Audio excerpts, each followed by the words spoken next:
인도에 있는 이 보카파리라는 이 마을은 세상에 실존하는 이 지옥으로 불립니다.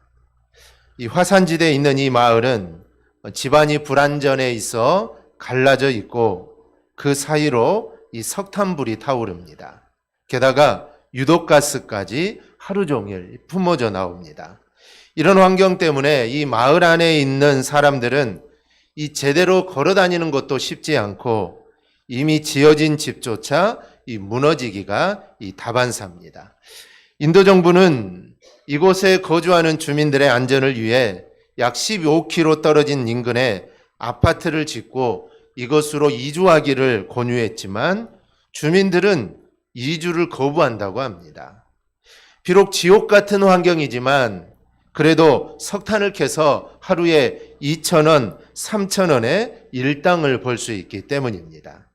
이주를 하게 되면 몸은 안전하지만 돈을 벌 방법이 없다는 것이 이 주민들의 주장입니다. 물론 주민들이 일자리를 구하기 쉽지 않아 떠나지 않을 수도 있습니다. 그러나 아주 작은 이익 때문에 안전이 보장된 지역으로의 새 출발을 거부하는 것은 이거는 정말 이상한 일이 아닐 수 없습니다.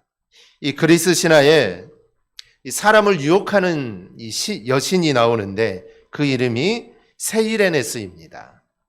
이 사이렌은 바로 이 여신의 이름에서 기원한 겁니다. 이 여신은 얼굴 모습은 아름다운 여인이지만 몸은 새인데 이 바위 틈에 숨어서 감미로운 노래로 남자들을 유혹을 합니다. 이 카프리 섬과 세이레스 섬을 지나는 선원들은 그녀의 달콤한 목소리를 견디지 못하고 접근했다가 어김없이 죽임을 당한다고 합니다. 우리가 이 땅을 살다 보면 작은 이익 때문에 혹은 정말 감미로운 유혹의 소리 때문에 실수하고 실패하는 경우가 많습니다. 그런데 이 신앙생활은 더 그렇습니다. 오늘 본문을 보면 하나님이 이스라엘 백성들에게 애굽에서 나와 이 하나님이 주시는 약속의 땅, 즉 젖과 꿀이 흐르는 가나안 땅으로 가라고 합니다. 그런데 가나안 땅으로 가려고 하는 이스라엘 사람들에게 바로 왕은 끊임없이 새로운 조건들을 제시합니다. 이것은 마치 마귀가 우리를 유혹하는 것과 같습니다. 그런데 이러한 유혹은 에덴 동산에서부터 있었습니다. 마귀가 하와를 찾아옵니다. 그리고 이렇게 말하죠. 하나님이 참으로 너희에게 에덴 동산 모든 나무의 열매를 먹지 말라 하시더냐. 그런데 하와가 곰곰이 생각해 보니 모두 먹지 말라고는 하지 않았습니다. 그래서 하와가 이렇게 말하죠. 동산 나무의 열매를 우리가 먹을 수 있으나 동산 중앙에 있는 나무의 열매는 먹지도 말고 만지지도 말라고 하셔서 어기면 죽을 수도 있다라고 해서 이렇게 말을 하죠. 하나님은 이렇게 말하지 않았습니다. 하나님은 반드시 죽는다고 하셨죠. 그런데 하와가 말을 바꾼 겁니다. 약간 넘어간 것이죠. 그러자 마귀는 이번에는 다른 것으로 또 유혹을 합니다. 아니야, 죽지 않아. 죽지 않아. 너희가 그것을 먹는 날에는 너희 눈이 밝아져서 하나님과 같이 될까봐 하나님이 먹지 말라고 한 거야. 그러니 먹어도 괜찮으니 한번 먹어봐. 사탄이 이렇게 유혹을 하죠. 그래서 하와가 넘어갑니다. 마귀는 이렇게 여러 가지 조건을 들어서 유혹을 합니다. 우리가 안 된다고 하면 또 다른 유혹을 하죠. 또 다른 조건을 제시합니다. 그것도 안 된다고 하면 또 다른 조건을 제시하죠. 이 마귀가 예수님도 유혹을 했습니다. 처음에는 이 돌로 떡을 만들어 먹으라고 하죠. 이게 안 되자 거룩한 성으로 데려다가 성전 꼭대기에 세우고 네가 정말 하나님의 아들이면 뛰어내려라. 그러면 천사들이 너를 안전하게 해줄 것이다. 이것도 안 되자 이번에는 지극히 높은 산으로 가서 천하만국과 모든 영광을 보여주고 네가 나에게 만약에 절을 하면 이 모든 것들을 너에게 주겠다라고 하죠.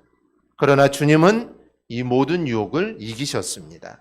이와 마찬가지로 우리가 믿음의 길을 갈 때 마귀는 끊임없이 새로운 길을 제시합니다. 우리가 주님의 일을 하려고 하면 마귀는 끊임없이 다른 일을 제시합니다.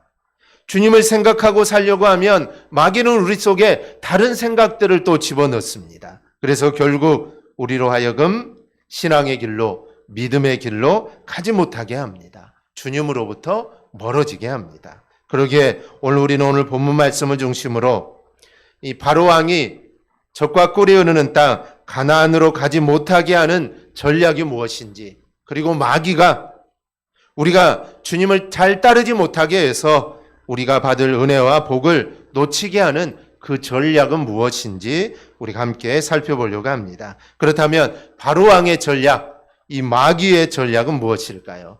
첫째는 바로는 이 땅에서 제사하고 애굽 땅을 떠나지 말라고 합니다. 오늘 25절을 보면 바로는 이 땅에서 하나님께 제사를 드리라고 합니다. 하나님 본문 앞 1절에서 모세를 바로에게 보내어 이렇게 말씀합니다. 내 백성을 보내라. 그들이 나를 섬길 것이니라. 하나님은 당신을 섬기고 약속의 땅을 받기 위해 애굽을 떠나 가나안으로 가라고 합니다.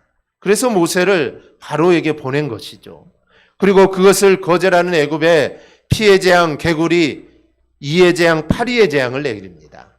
그런데 애굽의 술사들은 처음에는 피의 재앙, 개구리의 재앙까지는 잘 따라하죠. 그들이 술수를 부려서 그 재앙을 잘 따라합니다. 그런데 이 재앙부터는 그들도 따라하지를 못합니다.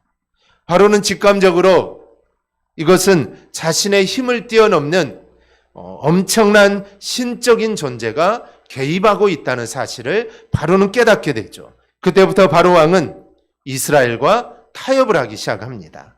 그 첫 번째 타협이 가나안으로 가지 말고 여기에서 제사를 드리며 살라는 것입니다. 즉 여기에서 하나님을 섬기라는 것이죠. 이 철로역정이라는 책을 보면 이 크리스천이라는 불리는 사람이 이 장망성이라는 성을 과감하게 떠납니다. 장망성은 자신이 태어난 곳이고 자신의 삶의 현장이고 자신의 가족이 있는 곳입니다. 그런데 크리스천은 그 장망성을 떠납니다. 왜 떠났을까요? 자기의 고향이고 자기의 모든 것이 있는 그 고향과 같은 그곳을 왜 이 크리스천은 왜 떠났을까요? 그것은 그 장망성에 그대로 있으면 망하기 때문입니다. 거기에 계속 살면 망합니다. 그래서 이 크리스천은 과감하게 장망성을 떠나게 되죠. 이 본문의 애굽과 철로 역정의 장망성은 세상을 말합니다. 세상의 가치관과 세상의 욕심과 세상의 이기심을 말합니다. 따라서 신앙을 가진 사람, 예수를 믿는 사람이라면 그 장망성과 애굽을 떠나야 합니다. 그러나 마귀는 세상을 떠나지 말고 세상에서 나와 함께 살자고 합니다. 세상 생각으로 예배하고 세상 생각으로 예수 믿으면 된다고 합니다. 이것은 마귀의 교묘한 술책입니다. 세상 속에 있어도 마귀의 생각을 따라 살아도 예배는 가능합니다. 바로는 이스라엘 사람들을 잡아들려고 제사 드리는 것을 봐줄 것입니다. 제사 마음껏 드려라. 가지 말고 여기에서 제사 마음껏 드려라. 그러나 그 예배에 맞는 합당한 삶을 살지를 못합니다. 바로는 분명히 처음에는 여기에서 너희 마음껏 제사를 드리고 예배를 드리라 하겠지만 바로는 분명 여러 가지 핑계와 이유를 대면서 제사를 드리고 그의 합당한 삶을 살도록 허락하지 않을 것입니다. 마귀의 술책이 그렇습니다. 예배하라고 합니다. 신앙생활하라고 합니다. 하지만 그것은 말뿐이지 계속적으로 예배를 방해하고 우리의 신앙생활을 방해할 것입니다. 이런 이야기가 있습니다. 마귀들이 모여서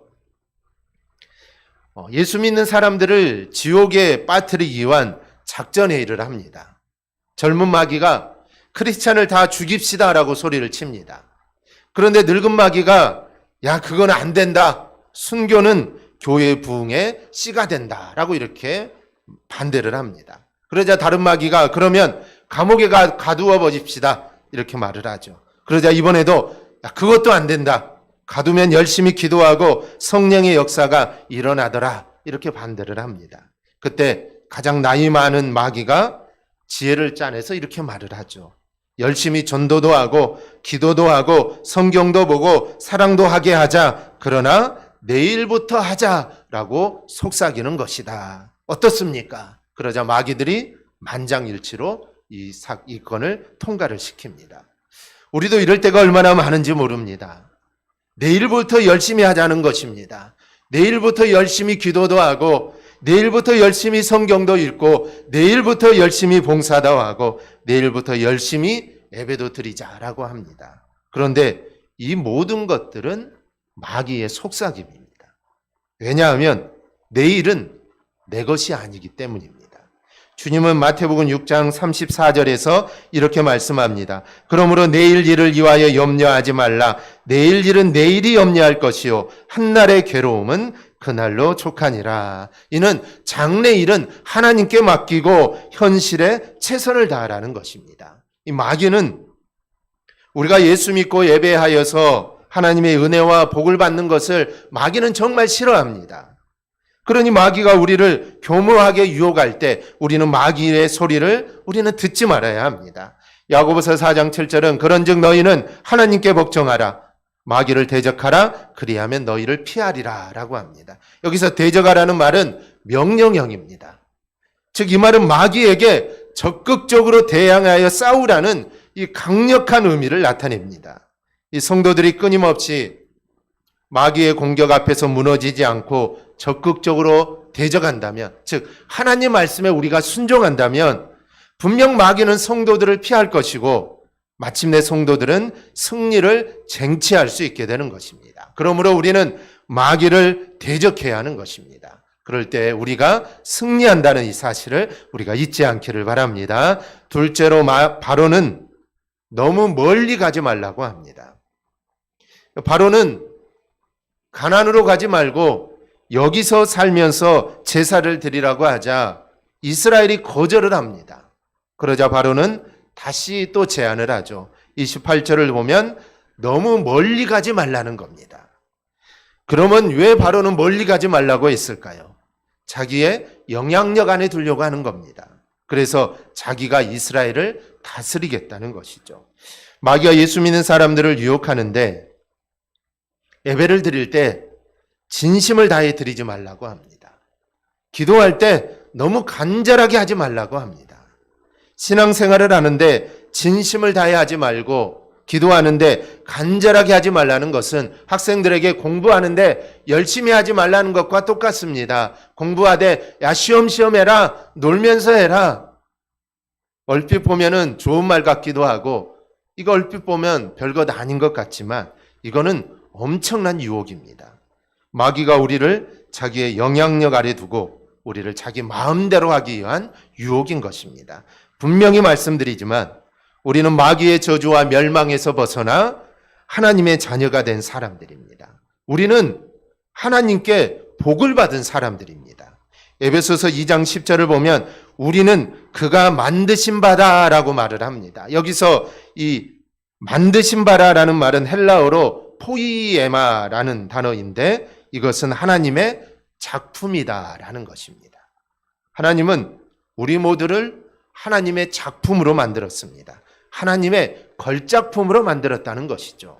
여러분, 우리는 생김새가 다 다릅니다. 성격도 다르고 이 세상에 정말 수십억의 사람이 있지만 얼굴이 똑같은 사람은 단 한 명도 없습니다. 쌍둥이도 아무리 닮았다고 해도 어딘가는 다릅니다. 성격도 다르죠. 취미도 다 다릅니다. 똑같은 사람은 한 사람도 없습니다. 왜 그럴까요? 바로 하나님이 우리 한 사람 한 사람을 마치 조각가가 조각을 하듯이 마치 도예가가 심혈을 기울여서 작품을 만들듯이 하나님은 우리 한 사람 한 사람을 심혈을 기울여서 우리를 만드셨기 때문입니다. 이렇게 우리를 만들어 세상에서 하나님을 나타내며 덕을 끼치고 살라고 하십니다. 하나님의 작품으로 축복의 자녀로 복을 받으며 살라고 하십니다. 그런데 마귀는 자꾸 우리를 잡아서 자신의 영향력 안에 놓으려고 합니다. 우리를 망하게 하려고 하는 것이죠. 하지만 우리는 복된 존재입니다. 우리는 복받은 존재라는 이 사실을 우리는 절대로 잊어서는 안 됩니다. 그러니 우리는 절대로 이 마귀의 유혹에 우리가 속아서는 안 됩니다. 셋째로 바로는 장정들만 가라고 합니다. 바로가 여기서 제사해라, 안 낸다고 하니까 그러면 너무 멀리 가지는 말아라. 하지만 이스라엘 사람들이 이것도 거절하자 그러면 남자들만 가라고 합니다. 그럼 이게 가라는 것일까요? 여러분, 남자들이 부인과 자녀들, 부모를 두고 가나안으로 갈 수 있을까요? 가다가 결국 다시 돌아올 것입니다. 바로는 이것을 노린 것이죠. 이처럼 마귀는 우리의 발목을 잡으려고 합니다. 우리의 약점을 잡으려고 하죠. 그래서 신앙생활의 약점, 교회의 약점, 성도들의 약점을 자꾸 말합니다. 그래서 신앙생활에 멀어지게 하고 예배 참석을 못하게 하려고 합니다. 그리고 자잘한 말들로 우리로 하여금 신앙생활을 못하게 하려고 합니다. 또한 봉사하려고 하면 그것은 남자만 하는 거다. 아니야, 그거는 여자만 하는 거야. 아니야, 그것은 교역자만 하는 거야. 이런 생각들을 우리 안에 집어넣습니다. 그래서 봉사를 못하게 하죠. 여러분, 주님의 일을 남자만 합니까? 아닙니다. 이미 구약 시대도 이 드보라와 같은 이런 사사가 존재합니다. 에스더, 한나, 믿음의 사람들이 존재하죠.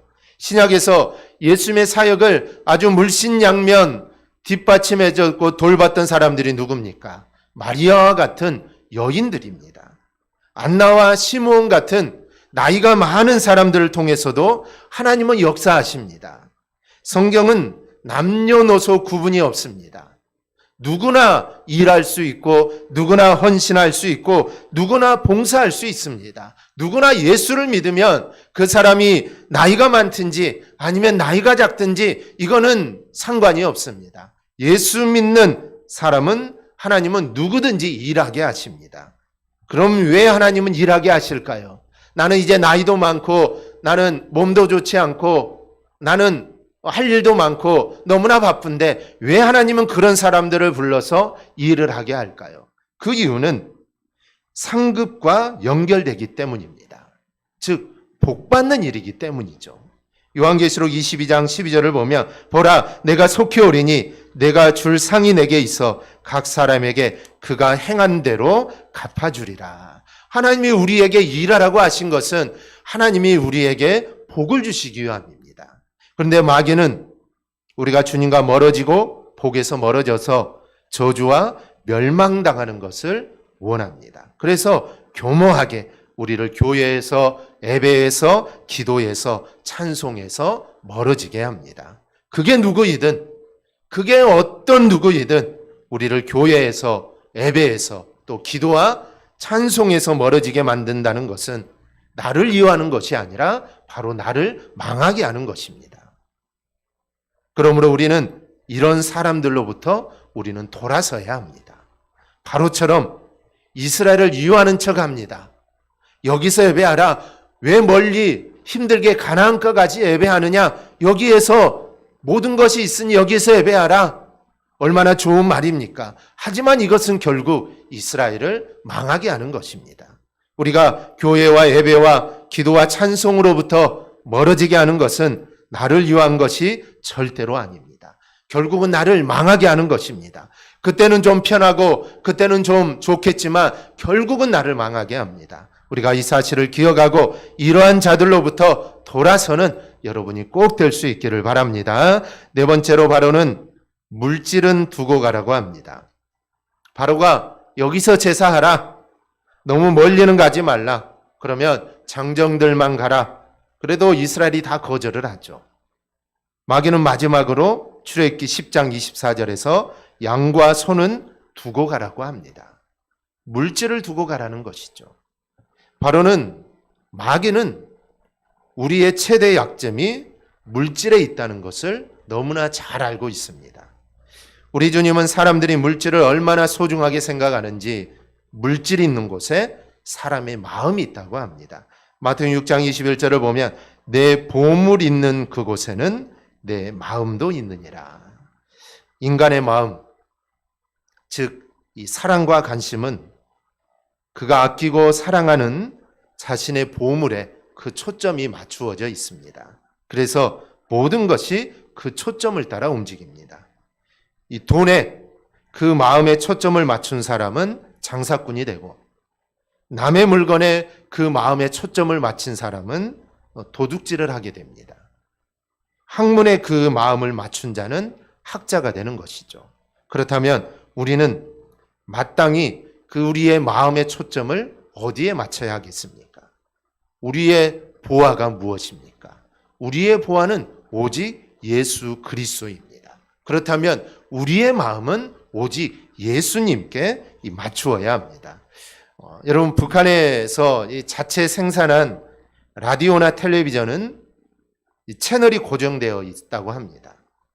아무리 채널을 돌려도 북한에서 만든 텔레비전은 북한 방송만 나옵니다. 남한 방송이 나오지 않습니다. 이처럼 우리의 눈과 마음을 오직 예수 그리스도 주님에게 우리는 맞추어야 합니다. 그러기에 성도는 자신의 마음의 눈을 늘 점검해야 합니다. 말씀으로 우리는 정립해야 합니다. 여러분, 자꾸 세상 것들에 대한 이런 탐심이 일어납니까? 아니면 세상의 염려와 근심이 내 마음속에 가득합니까? 그와 같은 증세는 우리의 마음의 눈을 주님께 고정시키지 못한 이 표징입니다. 우리의 두 눈은 하나님께서 우리에게 두 눈을 만들어 주셨는데, 하나님이 우리에게 두 눈을 주신 것은 한쪽씩 각기 다른 것을 보도록 하나님이 만들어 주신 것이 아닙니다. 하나님 만드신 동물 중에 카멜레온은 두 눈이 각각 볼 수 있습니다. 한쪽 눈은 이쪽을 보고 한쪽 눈은 다른 쪽을 볼 수 있는데, 카멜레온을 제외하고 하나님 만드신 모든 눈은 같은 쪽을 바라보게 되어 있습니다. 하나님 우리에게 눈을 주신 것은 한쪽은 세상을 바라보고 한쪽은 주님을 바라보라고 하나님 만들어 주신 것이 아닙니다. 우리는 우리의 모든 눈을 온전히 주님께로 향해야 합니다. 아기가 엄마에게서 시선을 떼지 않는 것처럼, 종이 주인의 모습에서 눈을 고정시키는 것처럼, 또 사랑하는 여인을 자신도 모르게 보게 되는 것처럼 우리도 예수 그리스도만을 보아야 합니다. 우리의 마음의 눈을 주님께 고정시켜야 합니다. 또 하나님을 대신하여 섬길 수 있는 유일한 존재가 물질이라고 합니다.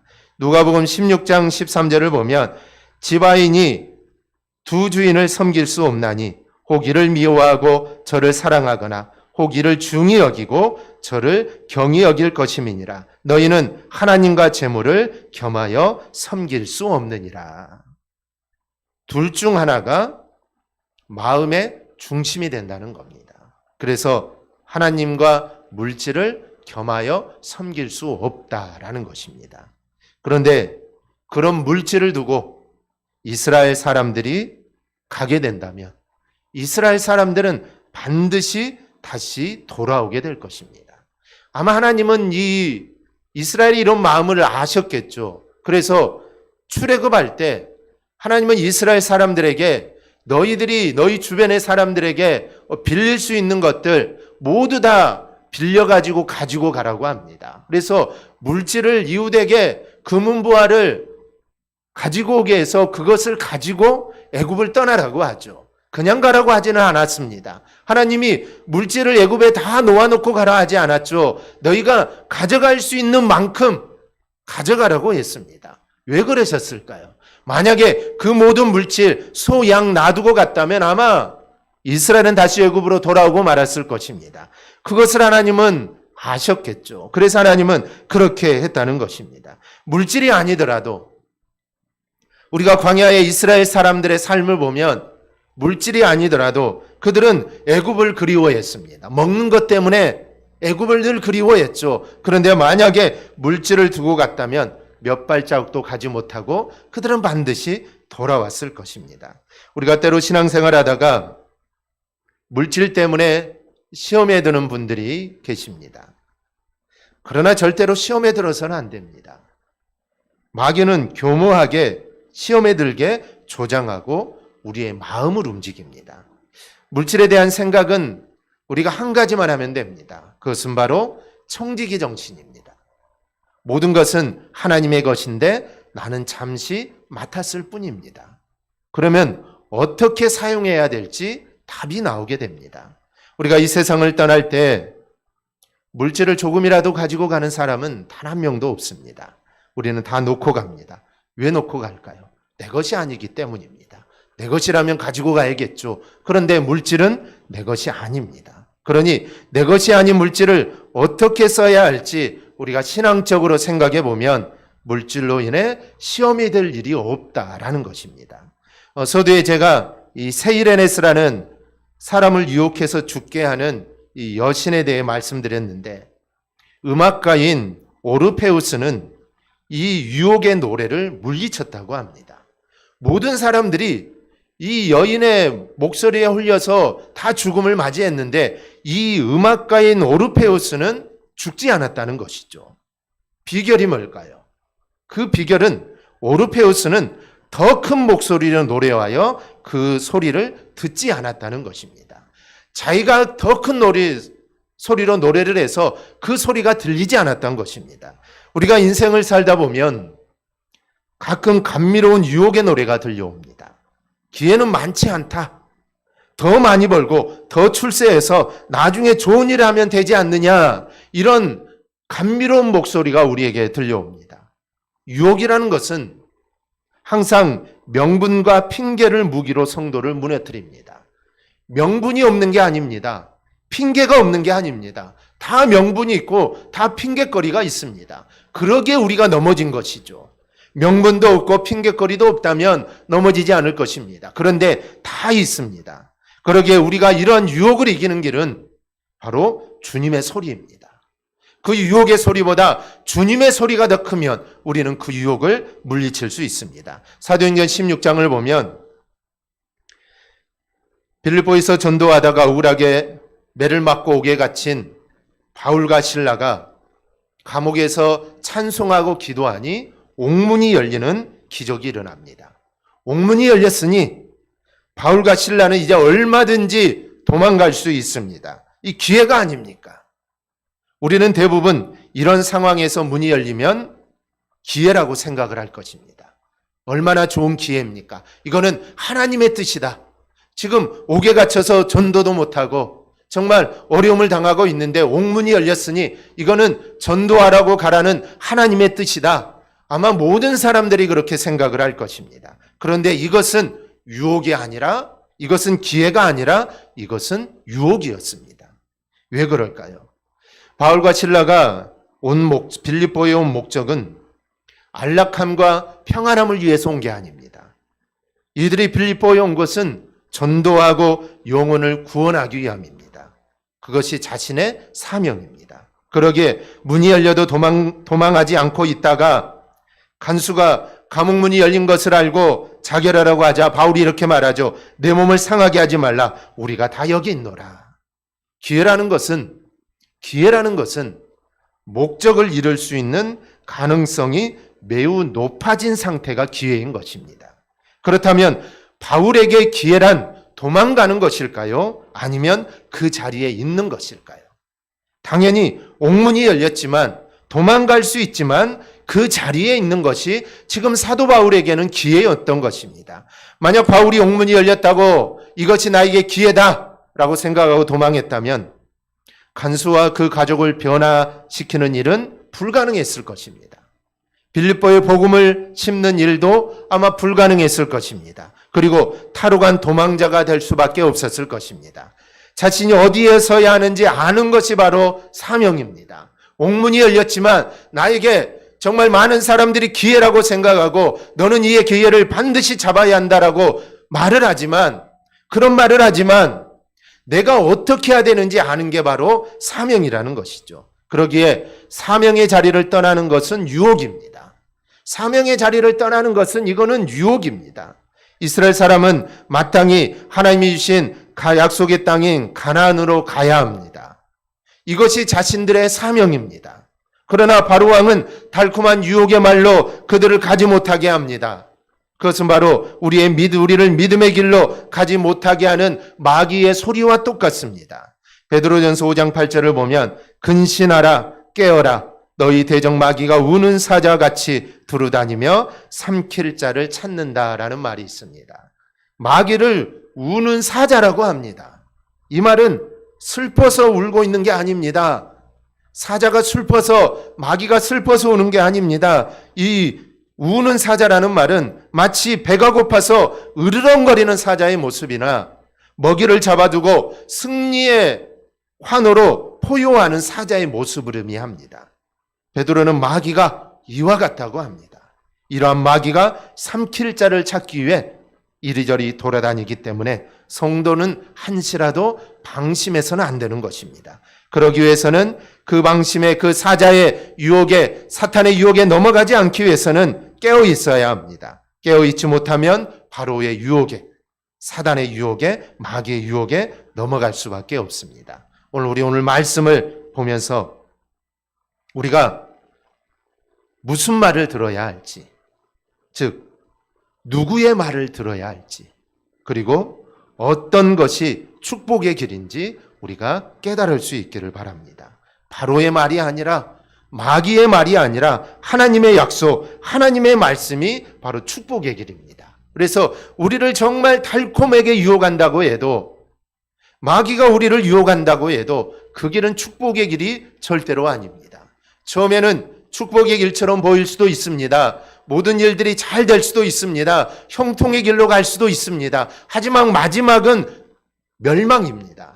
그렇기 때문에 마귀가 우리를 정말 유혹한다고 해도, 달콤하게 우리에게 좋은 기회를 주고 유혹한다고 해도 우리는 그 유혹에 절대로 넘어가서는 안 됩니다. 오직 하나님의 약속, 하나님의 말씀만이 축복의 길임을 우리가 알고 오직 그 길만을 향해 전진해 나갈 수 있는 우리 성도들이 꼭 되기를 주님의 이름으로 축원합니다. 아멘. 기도하겠습니다.